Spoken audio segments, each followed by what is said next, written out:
Shinobi,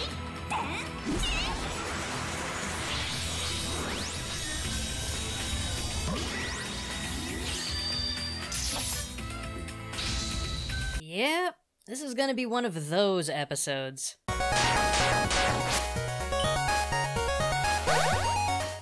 Hey everyone, Gaijin Goomba here. From the intro and thumbnail image of the video, I'm sure you're ready and raring to hear why someone like this constitutes a ninja. Yes, while it was true that a year back I did do a video talking about how 90% of modern depictions of ninjas were historically inaccurate, over time I found a few interesting exceptions. And the ever-titacular beat-em-up franchise, Senran Kagura, with its newest addition to the franchise, Estival vs. coming out March 15th in the US, is one such example. On the surface of the game, it would be easy to write it off as another fanservice-heavy, self-indulgent, shameless objectification booby game coming from Japan. And while it's easy to say something like that based on speculation like I've seen so many others do, I'm not one to do so easily. I mean, yeah, there's a lot of fan service, but if I'm allowed to get a little personal here, I really enjoy the game. The core of it is combo-heavy, stylized beat-em-up gameplay, which is nothing new to Japan, but it's one of their AAA genres I actually enjoy. And while there are a handful of things I personally don't like about the game, it's colorful, bright, very player-involved, and happy. Seriously, when was the last happy, colorful AAA game you've played? But besides my personal interest in the franchise, with the help of a fan, I discovered something big I was overlooking and was hiding right under my nose. Well, if I had a nose.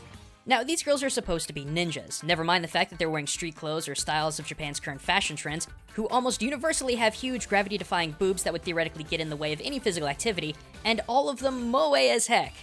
But I gotta say, there's actually a lot of historical accuracy when it comes to these ninja.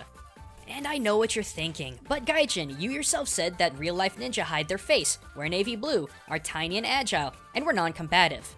Cause all I see here are a bunch of sexualized girls running around in something between street clothes and stuff way too revealing, not hiding their identity in any way, and fighting a bunch. And yes, audience, you would be correct, but like I said, the navy blue wearing non-combatant hyper-agile ninja were not the only kinds of ninja to exist. There were other ways shinobi could practice their arts, and for women, they were given a really unique form of ninjutsu to utilize in the male-dominated society that is feudal Japan. The kunoichi. Interestingly enough, the name kunoichi as a word has nothing to do with stealth or espionage.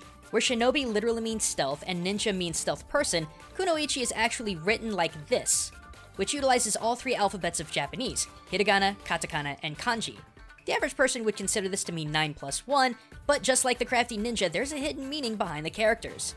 For if you place them all together, you get this, onna, or the kanji for woman. This is theoretically how female ninjas obtain this title. But who were the kunoichi? What did they do? Were they prized combatants like we've seen them in so many other fictitious media? Well, actually, no they weren't. But you said, yes, I know. I said the ladies of Senran Kagura were good parallels to kunoichi. But a game where you have to act incognito in day-to-day life amongst the families of your enemies don't exactly make for a fast-paced, fun game. And yeah, that's exactly what the kunoichis did. Unlike the typical ninja who worked in the shadows far and away from anyone's sight, kunoichi did the exact opposite. They hid in plain sight. They didn't scale massive walls, use a huge array of tricksy tools, or any of the other inhuman things that made ninja the stuff of legends. Instead, they took on a different persona and integrated themselves within the families of their enemies for months, even years at a time, all while performing espionage under the very noses of their enemies.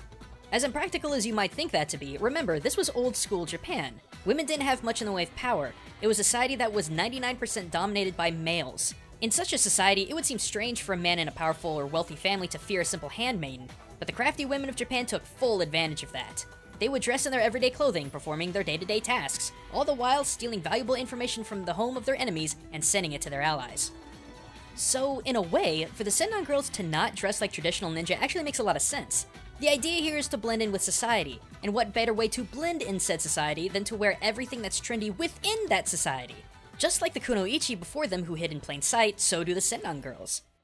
But let's get to the meat of this. Let's get to the point that has had the whole internet on edge about this franchise ever since its development.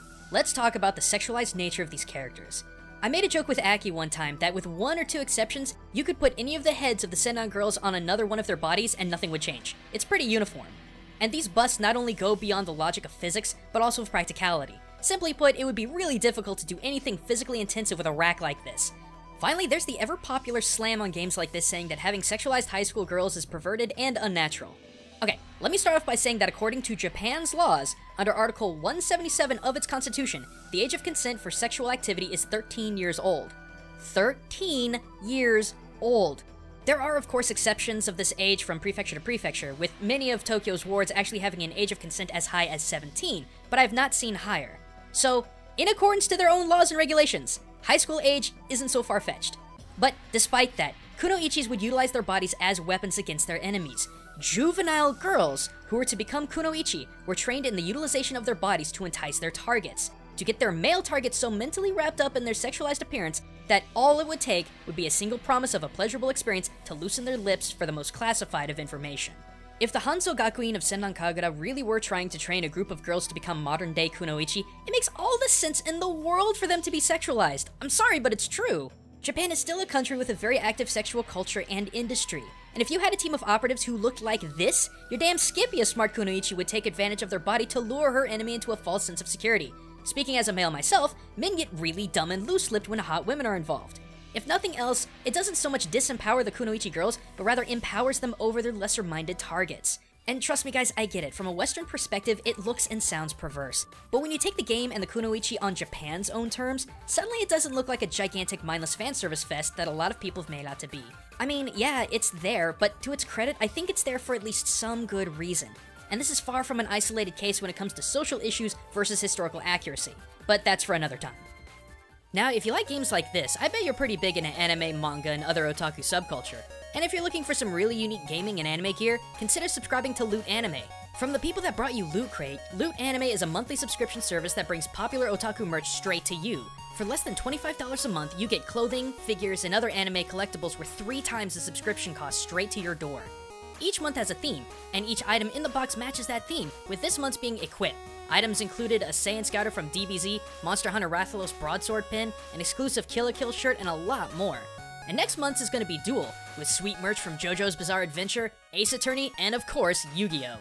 By supporting Loot Anime, you also support Game Exchange and my ability to create content I want to create, instead of having to follow trends and whatever's popular. Honestly, not something I enjoy doing, but occasionally I feel like I have to in order to get views and keep the channel afloat. But through sponsors like these, I can retain that freedom. Besides, Loot Anime is offering a 10% discount deal to my fans. So if you're interested in unique gaming and anime swag, go to lootcrate.com/Goomba3 and enter the code Goomba3 to get 10% off your subscription. You can also head over there through the link below in the description. But if you're looking for even more culture and gaming, click that I, annotations, and links in the description for more cultural analysis of games old and new. Or if you need a break and want to watch something both hysterical and adorable, check out the newest Aki Plays, in which Akitera and I attempt to awkwardly play Senran Kagura Estival Versus for ourselves. But until next time everyone, this is Gaijin Goomba signing out.